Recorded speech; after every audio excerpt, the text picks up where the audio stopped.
मेरा नाम शालू है। मैं मिडिल क्लास फैमिली से बिलोंग करती हूँ। घर में सारे भाई बहन से छोटी होने की वजह से मेरे माता पिता मुझसे बहुत प्यार करते थे। हम 3 बहनें और 2 भाई थे। मेरी सबसे बड़ी दीदी की शादी हो चुकी थी और दोनों भाइयों की भी शादी हो चुकी थी। दोनों ही अपनी पत्नियों के साथ अपनी जिंदगियों में काफी खुश थे। मेरे साथ वाली बहन का नाम वंदना था। हम दोनों बहनें एक दूसरे से बहुत प्यार करते थे। एक दिन कुछ ऐसा हुआ कि मेरी छोटी बहन वंदना गायब हो गई। घर वाले उसे ढूंढ ढूंढ कर परेशान थे और फिर हार मानकर सारे घर वाले एक तरफ को बैठ गए थे और उसे तलाश करना भी बंद कर दिया था। अब घर में मैं ही बची थी। मेरे सारे भाई बहन की शादी हो चुकी थी। अब मेरे माता पिता की नज़र मुझ पर थी। मेरे पेरेंट्स मेरी हर डिमांड्स को समय से पहले ही पूरी किया करते थे। मेरे मम्मी पापा को मेरी बहन की बहुत याद आती थी। मेरी बहन जब से इस घर से गई थी, मेरे माता पिता मुझसे और भी ज्यादा प्यार करने लगे थे। मुझे अपनी बहन के जाने का बहुत अफसोस था, मगर एक तरफ से खुशी भी थी कि मैं अपने माता पिता की नज़र में सबसे लाडली बन गई हूँ, क्योंकि मेरी बहन वंदना बहुत ज़्यादा टैलेंटेड लड़की थी, हर काम में सबसे आगे थी। इस वजह से मेरे पेरेंट्स और सारे भाई बहन उससे ज़्यादा प्यार किया करते थे। पर जब से वो गायब हुई थी, मेरे सारे भाई बहन और मम्मी पापा का सारा ध्यान मुझ पर आ गया था। जैसे ही मेरा इंटर कंप्लीट हुआ तो मेरी मम्मी को मेरी शादी की फिक्र हो गई थी, जबकि मैं अभी 19 साल की थी। मेरी मम्मी ने मेरे रिश्ते तलाश करना शुरू कर दिए थे। जब कोई मुझे देखने आता तो मैं अपनी मम्मी से यही कहती कि मुझे अभी आगे और पढ़ना है, मुझे शादी नहीं करनी थी। मगर मेरी मम्मी का यही कहना था कि अभी हम तुम्हारा रिश्ता फिक्स कर देते हैं, अभी शादी में 1 साल का समय लग जाएगा, हम तुम्हारी शादी इतनी जल्दबाजी में नहीं करेंगे, तुम बेफिक्र रहो। मेरे मना करने पर पापा मम्मी से कहा करते थे कि अभी बेटी की मर्जी नहीं है तो उसकी शादी मत करो, जब उसकी मर्जी होगी तब शादी कर देना। मेरे पापा को भी मम्मी यही कहती थी कि अभी शादी नहीं करूंगी, बस रिश्ता फिक्स कर दूंगी, और अच्छा रिश्ता मिलने में भी तो अभी समय लगता है। मैं चाहती हूँ कि मेरी बेटी जल्द से जल्द अपने घर की हो जाए। काश आज मेरी बेटी वंदना भी होती तो मैं इन दोनों बहनों की शादी साथ में कर देती। मम्मी बात बात पर वंदना को याद कर लिया करती थी और उनकी आंखें आंसुओं से भीग जाती थीं। मम्मी का कहना था कि लड़कियों को ज्यादा समय तक घर पर नहीं बैठाया जा सकता, उनके बड़े होने के बाद जल्द ही उन्हें अपने घरों का कर देना चाहिए। फिर मेरी दीदी और मेरे भाइयों का भी यही कहना था कि हमारी बहन जवान है और खूबसूरत है, ये कहीं भी जाती है तो लोग इसके रिश्ते के लिए टोकते हैं, और इस समय काफी सारे अच्छे रिश्ते इसके लिए आ रहे हैं, इसलिए आपको इसकी जल्द से जल्द शादी कर देनी चाहिए। दरअसल मेरी बहन वंदना मुझसे भी ज्यादा खूबसूरत थी। जब से वो गायब हुई थी तभी से लोगों का ध्यान मुझ पर जाने लगा था, क्योंकि जब हम दोनों बहनें साथ खड़े होते थे तो लोग कहते थे कि छोटी बहन से ज्यादा खूबसूरत तो बड़ी बहन है। मुझे ये बात बहुत बुरी लगती थी, पर मैं इस बात को बर्दाश्त किया करती थी, क्योंकि वंदना थी तो मेरी सगी बहन ही। फाइनली मेरा रिश्ता तय हो गया था, क्योंकि कुछ दिनों बाद लड़के वाले मुझे देखने के लिए आए थे। मुझे देखने के लिए लड़के की माँ, बहन और खुद लड़का भी आया था। मैं उनसे मिलने के लिए जैसे ही गेस्ट रूम में गई, लड़के की माँ मुझे देखकर बहुत मुस्कुराई थी। मेरी नज़र जैसे ही लड़के पर गई तो वो भी मुझे देखकर मुस्कुराने लगा। मैंने जल्दी से नज़र नीची कर ली थी। वो लड़का देखने में बहुत स्मार्ट और अच्छी पर्सनैलिटी का था। लड़के की माँ और बहन को मैं बहुत पसंद आ गई थी। थोड़ी देर उन लोगों से बातचीत करने के बाद मैं अपने कमरे में वापस आ गई थी। जब ये मेहमान चले गए तो मेरी मम्मी ने मुझे बताया कि उन लोगों को मैं बहुत पसंद आई हूँ और हमें भी लड़का पसंद आया है, इसलिए दोनों फैमिली ने तय किया है कि रिश्ते को फिक्स कर देना चाहिए। मेरी फैमिली को भी लड़का और उसकी फैमिली बहुत पसंद आई थी। मेरे घर वाले भी बहुत खुश थे। कुछ दिन बाद मेरी पूरी फैमिली भी लड़के के घर जाकर उसके घर और उसके परिवार के बारे में देखभाल करके आ गए थे। उनको सारी बातें अच्छी लगी थी। इस तरह से मेरा रिश्ता यहाँ विनोद नाम के लड़के के साथ तय हो गया था। लेकिन रिश्ता फिक्स करने से पहले मेरी भाभी और दीदी ने मुझसे मेरी मर्जी के बारे में पूछा था कि इस रिश्ते के लिए हाँ कर दी जाए या नहीं, क्योंकि मेरी फैमिली ऐसी नहीं थी कि लड़कियों को जबरदस्ती कहीं पर भी माता पिता अपनी मर्जी से झोंक दे। हमारे यहाँ शादी होने से पहले लड़की या लड़के से उसकी मर्जी को पूछा जाता था। मेरे ससुराल में सिर्फ 4 लोग थे, मेरे सास ससुर, मेरी नंद और मेरा होने वाला पति। मेरे घर वालों ने उसके बारे में मुझे सब कुछ बता दिया था कि वो कहाँ पर जॉब करता है, कितना कमाता है और उसकी फैमिली बैकग्राउंड कैसा है, ताकि मैं सारी बातें सोच समझकर उन्हें फाइनल जवाब दे सकूं। मैंने शर्माते हुए इन लोगों को जवाब दे दिया था कि जैसे आप लोगों की मर्जी, जैसा आप लोगों को ठीक लगे आप वैसा ही करो। मेरे इस तरह से शर्माने पर मेरी भाभी और दीदी मेरे जवाब को समझ गई थी कि मैं क्या कहना चाह रही हूँ। इस तरह से मेरा रिश्ता विनोद के साथ फिक्स हो गया था। मेरे पेरेंट्स बहुत खुश थे कि उनको अच्छा रिश्ता मिल गया। कुछ समय ऐसे ही गुजरता रहा। अभी मेरी छुट्टियां ही चल रही थी। मैंने आगे पढ़ने के लिए कॉलेज में एडमिशन नहीं लिया था। एक दिन मेरे ससुराल वाले हमारे घर पर आए थे और हमारी शादी की बात करने लगे। उनका कहना था कि हम लोग अब अपने बेटे की शादी करना चाहते हैं और अपनी बहू को अपने घर ले जाना चाहते हैं। मेरे मम्मी पापा ने तो अभी 1 साल के टाइम बाद मेरी शादी करने का फैसला किया था, मगर लड़के वालों के 6 महीने बाद ही जिद करने पर मेरे मम्मी पापा मेरी शादी करने को तैयार हो गए थे। इसी तरह से पूरे 1 महीने के अंदर जल्दबाजी की तैयारियों के बाद मेरी शादी हो गई थी। लेकिन इस दौरान मेरी पूरी फैमिली को वंदना की बहुत याद आई थी। वैसे तो मुझे भी वंदना की याद आ रही थी, क्योंकि वो मेरी बहन होने के साथ साथ मेरी बेस्ट फ्रेंड भी थी, पर मेरी मजबूरी थी कि मुझे उसे इग्नोर करना पड़ रहा था। मैं विनोद की पत्नी बनकर उनके घर आ गई थी। मेरी ससुराल में हर फैसिलिटी मौजूद थी। मैं अपनी शादीशुदा जिंदगी से बहुत खुश थी, क्योंकि विनोद एक बहुत अच्छे पति साबित हुए थे। मेरी सास भी बहुत अच्छी थी और मेरी नंद भी बहुत खूबसूरत और बहुत अच्छे बिहेवियर की लड़की थी। मेरे ससुर भी हमेशा मुझे अपनी बेटी की तरह ही समझते थे।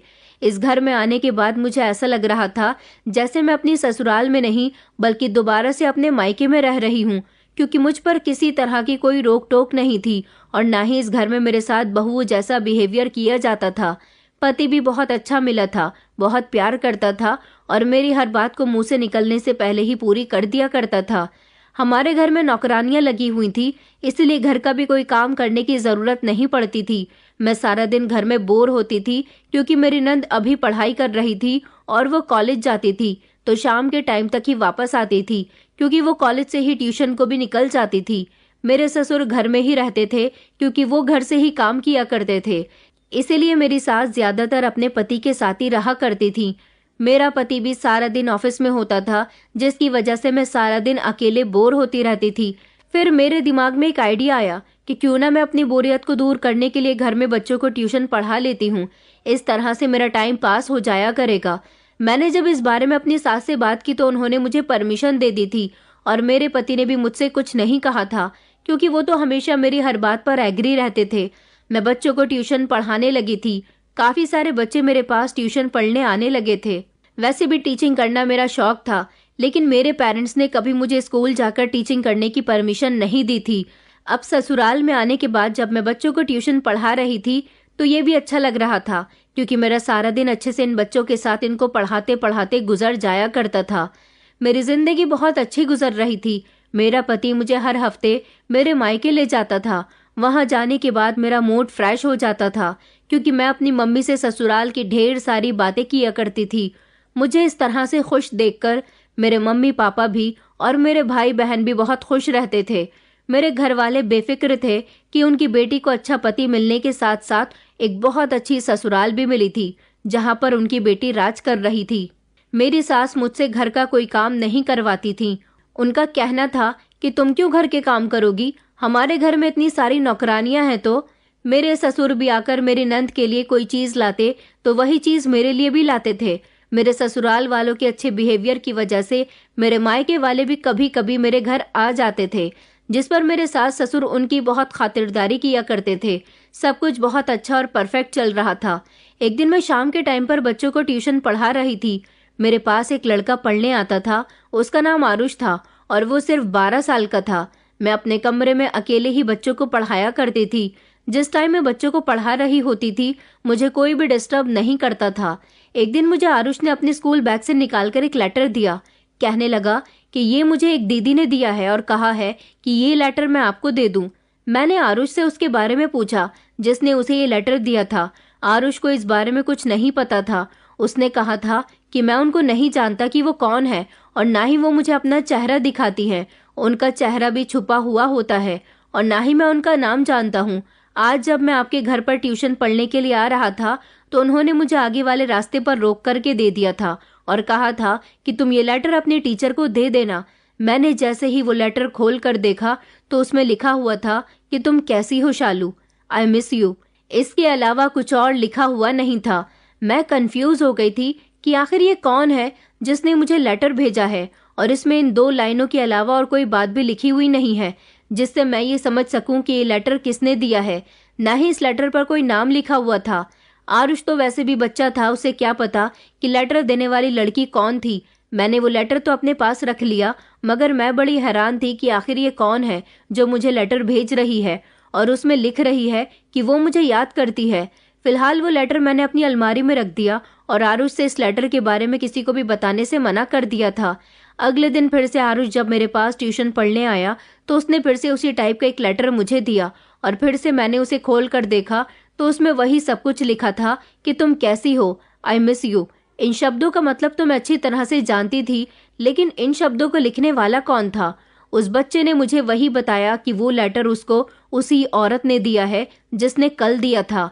मैंने आरुष से कहा कि कल तुम इस औरत का नाम पूछ कर आना कि ये कौन है। वो बच्चा था, इसके अलावा और मुझे कोई इन्फॉर्मेशन नहीं दे सकता था। और फिर जब दूसरे दिन मैंने आरुष से उस औरत का नाम पूछा तो आरुष ने बताया कि मैम, मेरे पूछने पर उन्होंने मुझे नहीं बताया कि उनका नाम क्या है। मैंने वो वाला लेटर भी अलमारी में रख दिया और हर लेटर की तरह उस लेटर में भी यही लिखा हुआ था कि तुम कैसी हो, आई मिस यू। मैं बड़ी परेशान हो गई थी। मुझे ये जानने में इंटरेस्ट होने लगा कि पता नहीं ये कौन औरत है जो मुझे रोज लेटर भेज रही है।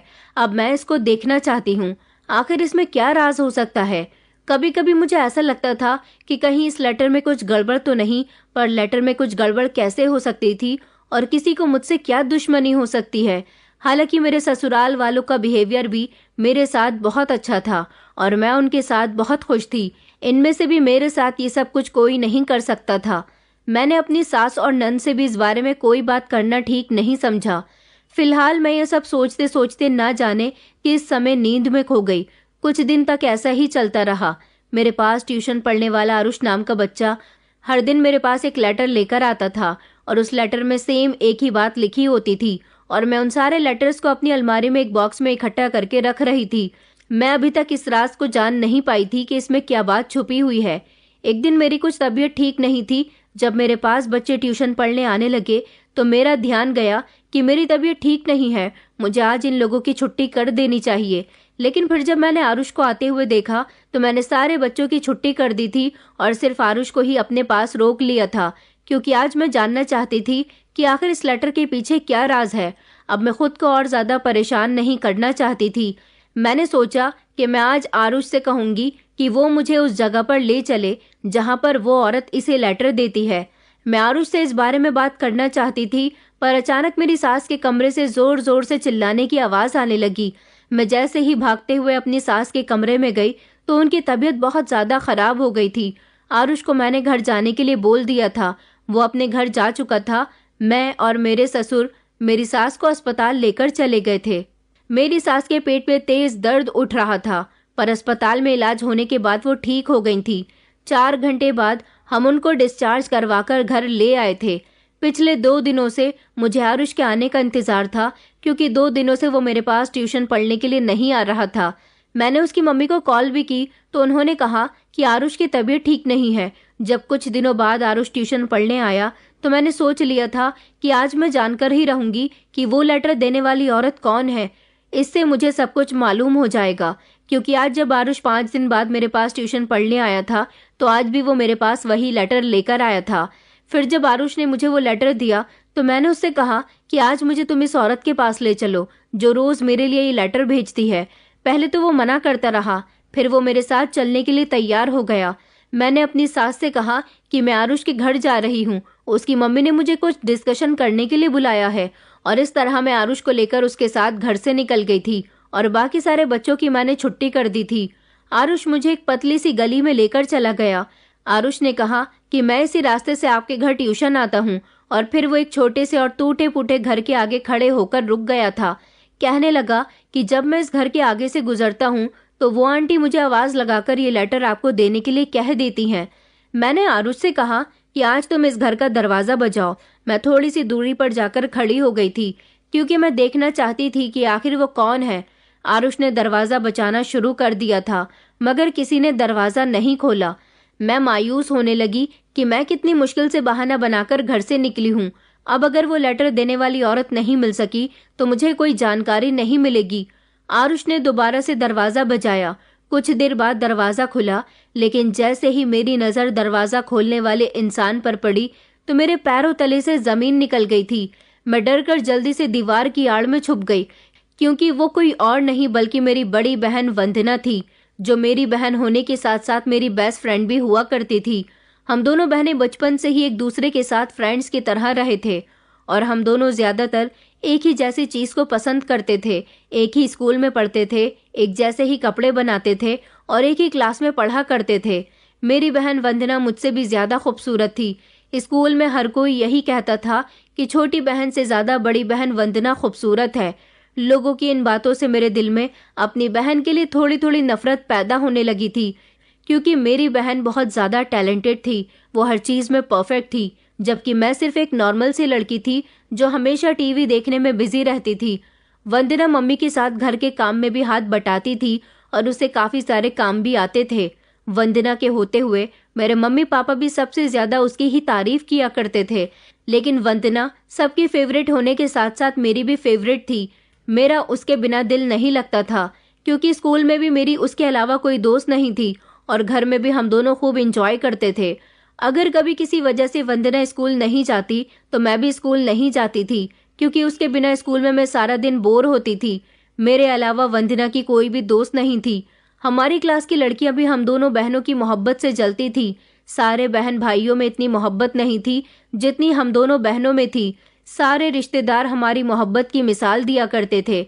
शाम को अक्सर हम छत पर बैठकर पढ़ाई किया करते थे।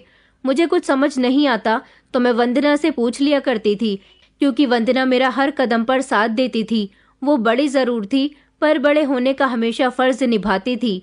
मेरे बहुत सारे काम भी किया करती थी। मम्मी हमेशा यही कहती थी कि वंदना से कुछ सीखा करो। मम्मी पापा हर चीज़ का क्रेडिट वंदना को दिया करते थे। मैं तो उनकी बात को एक कान से सुनकर दूसरे कान को निकाल दिया करती थी, मगर मुझे कभी कभी वंदना की तारीफ बहुत बुरी लगती थी। हमारी नानी का घर काशीपुर में था, जो कि हमारे घर से काफ़ी दूर था। मुझे काशीपुर जाना बिल्कुल भी पसंद नहीं था, क्योंकि हमारी नानी के यहाँ बहुत ज़्यादा शोर शराबा रहता था। वहाँ मेरे कजिन की शादी थी। वैसे तो वहाँ पर हमारी पूरी फैमिली को ही शादी में जाना था, मगर मेरी बड़ी दीदी प्रेग्नेंट थी, इसलिए वो शादी में नहीं जा रही थी और मैं भी शादी में नहीं जाना चाहती थी। वंदना तो जाने के लिए तैयार थी। उसने मुझसे नानी के घर जाने के लिए बहुत जिद की थी, पर मैं नहीं जाना चाहती थी। सब लोग काशीपुर चले गए थे और मैं अपनी बड़ी दीदी के घर चली गई थी, क्योंकि सब लोग 3 दिन के लिए वहां पर गए थे। मैं अकेली घर पर इतने समय तक नहीं रह सकती थी और अकेले रहने की मुझे कभी मेरे पेरेंट्स परमिशन भी नहीं देते। जब मेरी पूरी फैमिली नानी के घर से वापस आई तो मैंने नोटिस किया कि वंदना बहुत खुश नजर आ रही थी। वंदना अपना हर सुख दुख मेरे साथ शेयर करती थी और मैं भी ऐसे ही थी।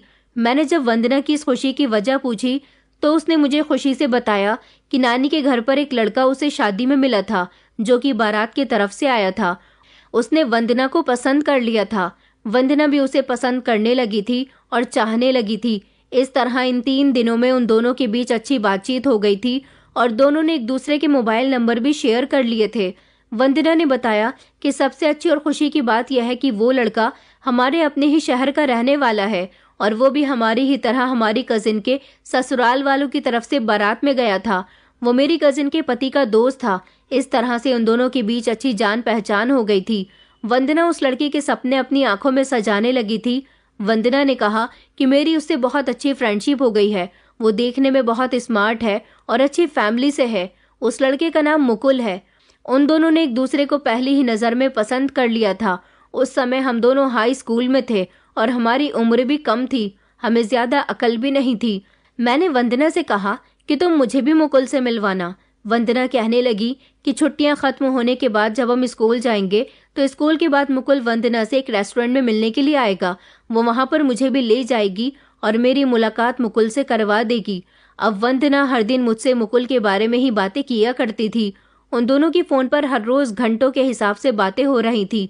वंदना मेरी बेस्ट फ्रेंड थी, इसलिए जब वो फ़ोन पर बातें किया करती थी तो मैं पहरा दिया करती थी कि कहीं उसे फ़ोन पर बातें करते हुए कोई देख न ले। फिर जब हमारे स्कूल की छुट्टियां खत्म हो गईं और हमने स्कूल जाना शुरू कर दिया तो वंदना ने मुझे मुकुल से मिलवा ही दिया था। वंदना को पता था कि आज स्कूल की छुट्टी पर मुकुल उससे मिलने के लिए आएगा, इसलिए हम दोनों बहनों ने मम्मी से कह दिया था कि आज हमारी एक्स्ट्रा क्लासेस हैं, इसलिए आज हमें घर आने में लेट हो जाएगा। हम दोनों बहनें एक दूसरे के साथ रहते थे, इसलिए मम्मी पापा को हमारी ज्यादा फिक्र भी नहीं होती थी। फिलहाल हम दोनों मुकुल से मिलने के लिए स्कूल के रास्ते पर पड़ने वाले एक रेस्टोरेंट में चले गए थे। कुछ देर बाद मुकुल भी वहां पर आ गया था। जब मैंने मुकुल को देखा तो मैं उसे देखती ही रह गई थी। वो मुझे बहुत अच्छा लगा था। उसकी बातचीत करने का स्टाइल और उसकी स्मार्टनेस मुझे बहुत इम्प्रेस कर रही थी। वो ऐसा ही था जैसे मैं एक आइडियल अपने लिए सोचती थी, पर कब मेरे दिल में मुकुल के लिए दीप जलने शुरू हो गए मुझे पता ही नहीं चला। मैंने मुकुल से बहुत कम बात की थी, बस मैं उसे देखती ही जा रही थी। उसके चेहरे से मेरी नजर हटी नहीं रही थी। उसको देखकर तो मेरा दिल धड़कना भूल गया था। मैं अब एक मुश्किल सिचुएशन में फंस गई थी। मैं उस दिन तो वंदना और मुकुल से बातचीत करने के बाद वंदना के साथ घर वापस आ गई, मगर बार बार मुझे ऐसा लग रहा था जैसे मेरा दिल मुकुल के पास रह गया। आज मुझे जो बेचैनी महसूस हो रही थी वो मैंने कभी महसूस नहीं की थी। मैं जब वंदना की तरफ देखती तो वो मुकुल के लिए बहुत सीरियस और खुश थी। मेरी तो अजीब सी हालत हो रही थी, क्योंकि मैं भी मुकुल जैसा ही पार्टनर चाहती थी। जब जब मेरे सामने वंदना कॉल पर मुकुल से बात करती तो मेरा मन करता कि मैं उससे मोबाइल छीन लूं और वंदना को मुकुल से दूर कर दूं और खुद उससे बात करने लगूं। अब धीरे धीरे मुझे वंदना से नफरत होने लगी थी। मैं मुकुल के प्यार में पूरी तरह से डूब चुकी थी। मेरी आंखों के सामने बार बार मुकुल का प्यारा सा चेहरा आ रहा था। मेरा दिल था कि मेरे काबू में नहीं था। एक जादू था जो मुझ पर छा गया था।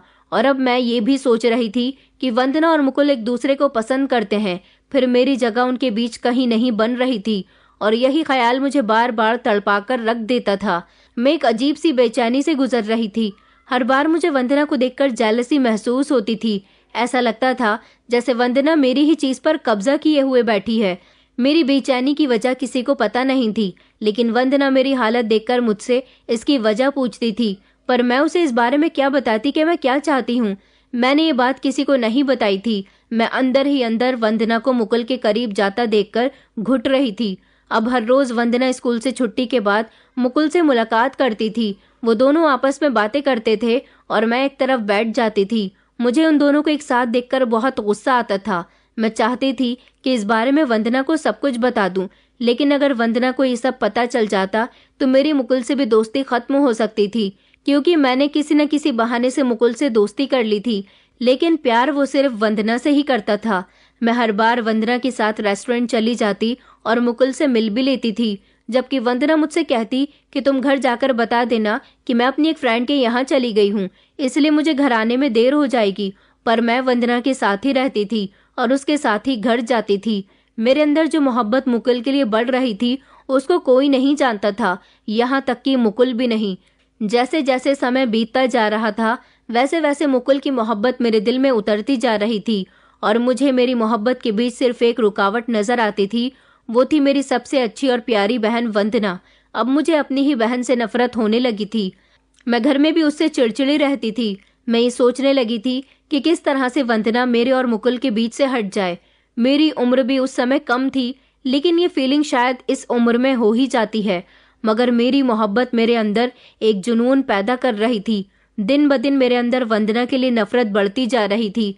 वंदना को भी ऐसा लगता था कि मैं उससे नाराज हूँ, लेकिन वो मुकुल की मोहब्बत में इतनी डूब चुकी थी कि अब वो अपनी बहन से कोई बात करना भी भूल गई थी। मैं अपनी बहन से बहुत जल रही थी और इस सब की वजह सिर्फ मुकुल था। मेरी बहन मेरी मोहब्बत से बेखबर थी। उसको बिल्कुल भी मेरी फीलिंग्स का पता नहीं था। एक दिन जब मैं और वंदना स्कूल से घर वापस आ रहे थे तो मैंने वंदना से कहा कि मुझे बहुत तेज प्यास लग रही है। ये लो, मेरी वाटर बॉटल सामने ही नल लगा हुआ है, वहां से मुझे इस बॉटल में पानी भरकर ला दो। जैसे ही वंदना अपने हाथ में पानी की बोतल लेकर आगे बढ़ी और वो सड़क पार करने लगी, मैंने फौरन उसे धक्का दे दिया और वो बेचारी बीच सड़क पर जाकर गिर गई थी, जहां पर तेज रफ्तार में गाड़ियां आ रही थी। एक गाड़ी वाला उसे टक्कर मारकर चला गया था। मैं जानती थी कि ऐसा जरूर होना था, क्योंकि ये सब कुछ मैंने जानबूझकर किया था। वंदना का एक्सीडेंट हो गया था। उसके शरीर से काफी खून बह रहा था। उसको बहुत चोट आई थी और वो बीच सड़क पर तड़प रही थी। इस बीच वहां पर काफी सारे लोगों की भीड़ लग गई और मैं वहां से भाग गई थी, क्योंकि मैं नहीं चाहती थी कि मैं लोगों की नजरों में आ जाऊं। मैं बहुत डर गई थी, इसलिए मैं सीधा घर आ गई। लेकिन मुझे डर इस बात का था कि कहीं वंदना ने घर जाकर सबको सब कुछ बता दिया तो मैं बहुत बड़ी मुसीबत में फंस सकती हूँ। इसलिए जब मैं अकेली घर आई तो मैंने अपने घर पर सबको बता दिया था कि वंदना पता नहीं कहाँ चली गई है। घर वाले उसे ढूंढने के लिए निकल गए थे, पर वो कहीं भी नहीं मिली थी। मैं यही चाहती थी कि वंदना कभी लौटकर वापस न आए। मुझे तो लगा था कि वो मौके पर ही मर गई होगी। मैं बहुत मतलबी हो गई थी, सिर्फ अपनी मोहब्बत को पाने के लिए, और उसी की मोहब्बत ने मुझे मजबूर कर दिया था कि मैं अपनी बहन को तड़पता हुआ वहां पर छोड़ जाऊं। घर वालों ने मुझसे बहुत सवाल किए कि तुम दोनों साथ आती थी तो फिर वंदना कहाँ चली गई। मैंने अपने घर पर सबको यही बताया कि स्कूल की छुट्टी के बाद वो मुझसे पानी की बोतल भरने के बहाने से कहीं गई थी, मगर फिर वो वापस ही नहीं आई। मैं काफी देर तक उसका इंतजार करती रही और जब वो नहीं आई तो फिर मैं घर आ गई। लेकिन मैंने वंदना के एक्सीडेंट के बारे में घर में किसी को कुछ नहीं बताया था। वंदना जब कई दिनों तक नहीं मिली तो घर वालों को यही लगा कि वो कहीं गुम हो गई है। पुलिस में भी उसकी रिपोर्ट दर्ज करवाई गई थी, पर वो कहीं पर भी नहीं मिली थी। मैं कुछ दिन तक स्कूल भी नहीं गई थी क्योंकि मैं स्कूल वालों की जवाब नहीं दे सकती थी। मेरे घर में सब लोगों का रो रो कर बुरा हाल हो गया था। मैं यही सोचती थी कि अब मुझसे मुकुल को कोई नहीं छीन सकता। काफी दिनों तक मैंने मुकुल से भी कोई बातचीत नहीं की थी, लेकिन जब 15 दिन बाद ये बात फाइनल हो गई कि वंदना की कहीं कोई खबर नहीं है, मैं समझ गई थी कि वो मर चुकी होगी। फिर मैंने मुकुल को कॉल लगाई तो मेरे होश उड़ गए थे। जो मैंने सोचा था वैसा कुछ भी नहीं हुआ था। मेरा दिल खून के आंसू रो रहा था जब मुझे मुकुल ने बताया कि मेरी वंदना इस दुनिया में नहीं रही, इसलिए मैं यहाँ पर तन्हा रह गया हूँ। इस शहर में रहूंगा तो मुझे वंदना की याद आती रहेगी, इसीलिए मैं इस शहर को छोड़कर जा रहा हूँ। मेरा यहाँ पर रहना नामुमकिन है। मैं नौकरी करने के लिए दुबई जा रहा हूँ। मुझे यहाँ की हर चीज वंदना की याद दिलाती है। मैंने ये सुनकर फोन रख दिया क्योंकि मेरा दिल टूट गया था। मैं उस दिन फूट फूट कर रोई थी। बहुत देर तक रोते रोते मैंने सोचा कि मैं हार नहीं मानूंगी। मैं मुकुल को अपनी मोहब्बत के बारे में जरूर बताऊंगी। मेरी मोहब्बत जानकर शायद वो अपना फैसला बदल दे। मैंने दोबारा उसको कॉल लगाई और जो मेरे दिल में मुकुल के लिए फीलिंग्स थी वो सब कुछ उसे बता दिया। मैंने मुकुल से कहा कि मैं तुम्हारे बिना जिंदा नहीं रह सकती। मेरी सारी बातें सुनकर मुकुल ने कहा कि वंदना मेरी पहली और आखिरी मोहब्बत थी। मैं उसके अलावा किसी और के बारे में सोच भी नहीं सकता और आज के बाद मुझे कभी फोन मत करना। ये कहकर मुकुल ने कॉल कट कर दी थी। उसकी बात सुनकर मैं बहुत रोई और फिर मुझे एहसास हो गया था कि मैंने अपनी बहन के साथ बहुत गलत किया था। मुझे उसकी मदद करनी चाहिए थी जब वो दर्द से तड़प रही थी और मुझे उसको धक्का भी नहीं देना चाहिए था। मैं उसको तड़पता हुआ छोड़कर आ गई थी। फिर इसी तरह से समय बीतता गया। घर वालों ने भी ये बात एक्सेप्ट कर ली थी कि वंदना भी इस दुनिया में नहीं रही और वंदना की 3 साल बाद भी कोई खबर नहीं थी। मैंने वंदना के साथ इतना गलत किया था तो मेरे साथ कैसे कुछ अच्छा हो सकता था। मुकुल भी मुझे अपनी मोहब्बत में तड़पता हुआ छोड़कर जा चुका था। इस तरह मेरी मतलबी मोहब्बत का दी एंड हो गया था। लेकिन मुझे मुकुल की मोहब्बत के बाद अपनी बहन की बहुत याद आती थी। मुझे हर जगह उसकी कमी महसूस होती थी। लेकिन आज इतने सालों के बाद अपनी बहन को इस तरह देखकर मेरी आंखों में आंसू आ गए थे और मुझे खुशी हुई थी कि वो जिंदा है। मैं अपने बीते हुए कल में चली गई थी और मुझे अपनी गलती का एहसास होने लगा था। मैं मुकुल को पूरी तरह से भूल चुकी थी। शायद मुझे उससे प्यार ही नहीं था। बस इस उम्र में लड़की या लड़कियां मोहब्बत में बहक जाते हैं। मेरी बहन भी अगर किसी को पसंद करती थी तो मैंने भी उसे पसंद करना शुरू कर दिया था। मुकुल के जाने के बाद मैं पूरी तरह से नॉर्मल हो गई थी और मेरी जिंदगी काफी हद तक आगे बढ़ गई। फिलहाल आज मुझ में इतनी हिम्मत नहीं थी कि मैं अपनी प्यारी बहन का सामना कर सकूं। वो आरुष से बातों में लगी हुई थी और उसने मुझे नहीं देखा था। मैं दीवार की आड़ में खड़ी हुई थी। मैं फौरन वहां से अपने घर को चली आई थी, लेकिन घर का हाल तो पूरी तरह से बिगड़ा हुआ था। मेरा पति बहुत गुस्से में लग रहा था। मेरे घर में दाखिल होते ही मेरे पति ने मेरा हाथ पकड़ लिया और कहने लगा कि बताओ तुम कहाँ गई थी, किससे मिलने के लिए गई थी? आवारा लड़की, मुझे इतने टाइम से बेवकूफ बनाती रही हो। बताओ। मैं हैरानी से अपने पति को देखती जा रही थी कि अचानक यहाँ पर क्या हो गया। मुझे कुछ समझ नहीं आ रहा था। मैंने अपने पति से कहा कि मेरा हाथ छोड़ो। मैं ट्यूशन पढ़ने वाले एक स्टूडेंट आरुष के घर गई थी। मेरी ये बात सुनकर मेरा पति चिल्लाने लगा और कहने लगा, मैं तुम्हें जान से मार दूंगा अगर तुमने एक शब्द और झूठ कहा तो। मैंने कभी उनको इतने गुस्से में नहीं देखा था। मेरी सास खामोश खड़ी हुई थी। मेरे पति ने मेरी सास से कहा कि आरुष के घर पर कॉल लगाओ और पता करो कि ये वहां पर गई थी या नहीं। मेरी सास ने कॉल पर बात करने के बाद मेरे पति को बताया कि ये वहां पर नहीं गई थी, बल्कि वो तो कह रही हैं कि आपके घर से कोई भी हमारे घर पर नहीं आया। मैं अपनी सच्चाई भी किसी को नहीं बता सकती थी, क्योंकि जो गलती मैंने की थी वो सब सामने आ जानी थी। फिर मेरे पति मेरे करीब आए और उन्होंने मेरे मुंह पर एक जोरदार थप्पड़ मार दिया और वो सारे लेटर्स जो मुझे आरुष लाकर दिया करता था वो सब मेरे मुंह पर मार दिए।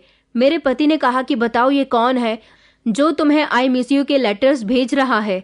मैंने अपने पति से कहा कि जैसा आप सोच रहे हो ऐसा कुछ भी नहीं है। दरअसल जो स्टूडेंट आरुष मेरे पास ट्यूशन पढ़ता है वही मुझे लेटर दिया करता था। मेरा पति कहने लगा कि मैं कोई बेवकूफ़ इंसान नहीं हूँ कि कोई बच्चा तुम्हें लव लेटर लिख कर देगा। बताओ सच क्या है। जब मैं खामोश खड़ी रही तो मेरे पति ने मेरा हाथ पकड़ा और मुझे धक्के मारकर घर से निकाल दिया और कहने लगा कि तुम इसी काबिल हो, निकल जाओ मेरे घर से और आज के बाद मेरे घर में कदम भी मत रखना, बेवफा औरत। ये कहकर मेरे पति ने दरवाजा मेरे मुंह पर बंद कर दिया था। मैं बहुत रो रही थी। मेरी कुछ समझ नहीं आ रहा था कि मैं क्या करूं। मेरे पास अब वंदना के पास जाने के अलावा और कोई रास्ता नहीं था, इसलिए मैं उसी टूटे फूटे घर में चली गई। मैंने दरवाजा बचाया तो वंदना ने दरवाजा खोला था। मुझे देखकर वो मुझे सर से लेकर पैर तक देखने लगी। मैंने उसे कहा कि अपनी बहन को घर के अंदर आने की परमिशन नहीं दोगी। उसने मुझे बिना कुछ कहे ही घर के अंदर आने दिया था और खुद सोफे पर जाकर बैठ गई थी।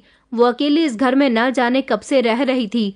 मैंने वंदना के सामने हाथ जोड़ दिया और कहा कि मुझे माफ कर दो, मुझसे बहुत बड़ी गलती हो गई। मैंने वंदना को अपनी ससुराल में होने वाली पूरी बात के बारे में बता दिया था। मेरी बात सुनकर वंदना कहने लगी कि मेरा मकसद तुम्हारी शादीशुदा जिंदगी खराब करना नहीं था। मैं तुम्हें इस बात का एहसास दिलाना चाहती थी कि जब किसी का भरोसा टूटता है तो कैसे दिल दुखता है। मैं तुम्हारी बहन थी। तुम अगर मुकुल से प्यार करती थी तो मुझे बता देती, मैं तुम्हारे रास्ते से हट जाती। तुमने मेरे साथ बहुत गलत किया। उस समय मुझे एक अमीर औरत अस्पताल में ले गई थी। मैं पूरे 2 महीने कोमा में रही और एक्सीडेंट हो जाने की वजह से मैं अपना दिमागी संतुलन भी खो चुकी थी। मेरी याददाश्त काफी समय बाद आई थी। फिर वो औरत मुझे अपने साथ अपने घर ले गई और उसने मेरा पूरा इलाज करवाया। जब मैं बेहतर हुई तो मैंने मुकुल को कॉल की। मुकुल ने मुझे बताया कि वो और मेरे परिवार वाले यही समझते हैं कि मैं मर चुकी हूँ और उन्होंने मुझे बहुत तलाश किया, मैं कहीं भी नहीं मिली। मुकुल ने कहा कि अब मैं नौकरी के लिए दुबई चला गया हूँ, मेरा वहां से आना पॉसिबल है, इसलिए तुम मेरे एक दोस्त के घर में रह लो। उसने अपने दोस्त के साथ मिलकर मुझे इस घर में रहने के लिए जगह दी। मैं उसे अमीर औरत का घर छोड़कर यहाँ आकर रहने लगी। फिर मुकुल ने मुझे तुम्हारी भी सच्चाई के बारे में बता दिया कि तुम मुकुल से प्यार करती थी और मैं समझ गई कि यही वजह थी कि तुमने चलती हुई सड़क पर मुझे धक्का दे दिया और मुझे वहां पर तड़पता हुआ छोड़कर गई थी। मुझे पता चला कि तुम्हारी शादी हो चुकी है, इसलिए मैंने तुम्हारे साथ ये सब कुछ किया। मैंने वंदना के आगे हाथ जोड़ लिए थे और कहा था कि प्लीज मेरा घर बचा लो। वंदना के दिल में आज भी मेरे लिए पहले जितनी ही मोहब्बत थी। मुझे ऐसे फूट फूट कर रोते हुए देखकर उसने मेरा घर बचा लिया था। वो मेरे घर आ गई और उसने मेरे पति को सब कुछ बता दिया था। जब मेरे पति को इस बात पर यकीन नहीं आया तो वंदना ने आरुष से भी कहलवा दिया था कि वही थी जो वो लेटर्स आरुष के हाथ भिजवाया करती थी। वंदना ने मुझे माफ कर दिया था, लेकिन मुझे आज भी अपनी गलती पर पछतावा होता है कि मैंने अपनी बहन के साथ बहुत गलत किया था।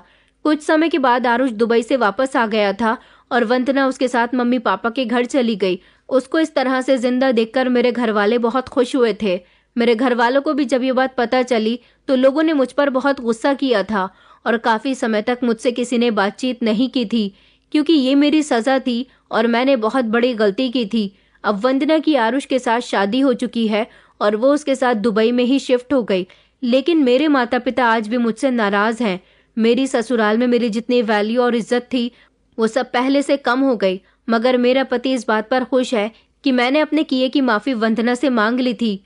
दोस्तों, उम्मीद करती हूँ आपको हमारी कहानी पसंद आई होगी। कहानी पसंद आई है तो वीडियो को लाइक करें, चैनल पर नए हैं तो चैनल को सब्सक्राइब करें और हाँ, नोटिफिकेशन बेल को जरूर दबाएं ताकि अगली अपडेट सबसे पहले आपको मिले।